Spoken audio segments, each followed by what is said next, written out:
Good morning. Today is Tuesday, June 9th. I'm Pastor Terry, and welcome to Tuscola United Methodist Church's daily devotion. So, as I mentioned yesterday, we are taking a walk through the book of Esther this week to kind of get a sense, a different perspective on racism that the people in Esther's time faced. So, if you did not see yesterday's video, I encourage you to go back and watch that one before you start this one.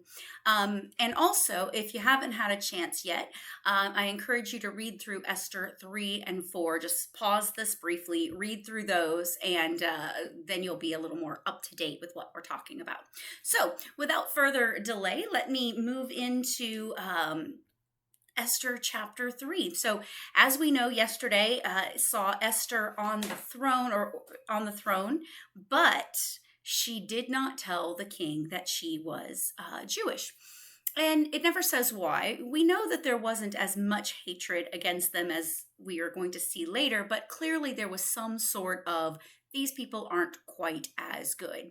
But yesterday also ended with Mordecai saving King Xerxes' life from two people who wanted to assassinate him. So you're caught up now. So now Mordecai is being honored. He's going higher and higher, and he has just done some amazing things. But he refuses to bow down and pay honor to Haman. And Haman was the basically the king's right-hand man. And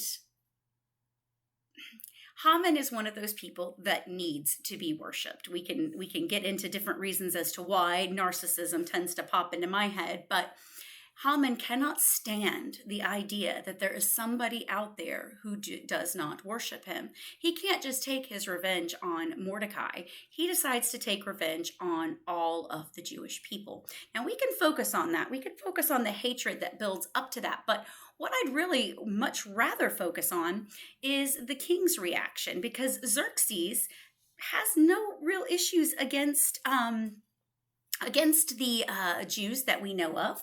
And yet, when Haman comes to him, and Haman basically says, look, there's a certain people here, and they're very separate. Their customs are different. They're just a little strange. Let's kill them all. Xerxes doesn't even think about this. He's just like, sure, if that's what we want to do, let's do it.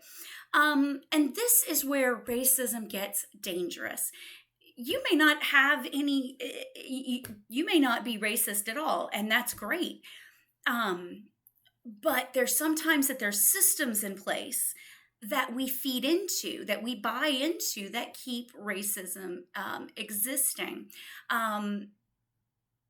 So this is kind of one of the situations that we see here. Xerxes doesn't seem to have an out-and-out problem with Jewish people, but he also is not standing up to defend them. He's not saying, hey, why are we killing these people just because they're different? What's the reason? What have they done?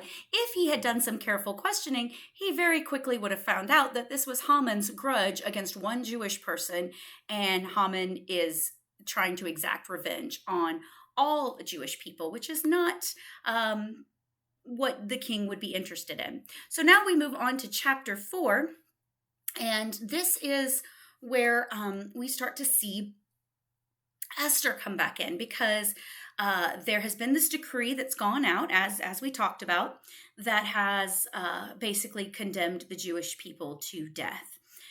Esther has not heard anything about this. Why would she? She's not Jewish as far as people in the palace know.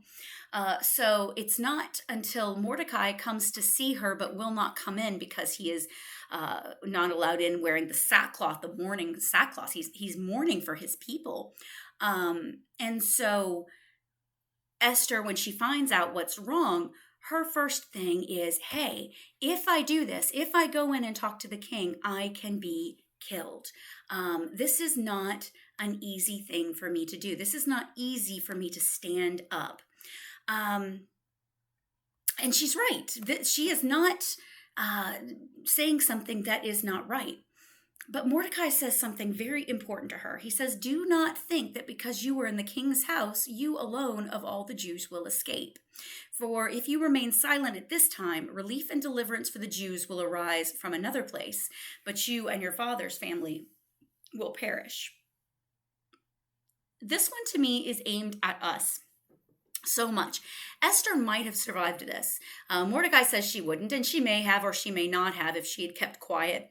But at the very least, she could have said, I'm not in the middle of this. This does not affect me on a regular basis. Let's take a look at us. We live in the town of Tuscola.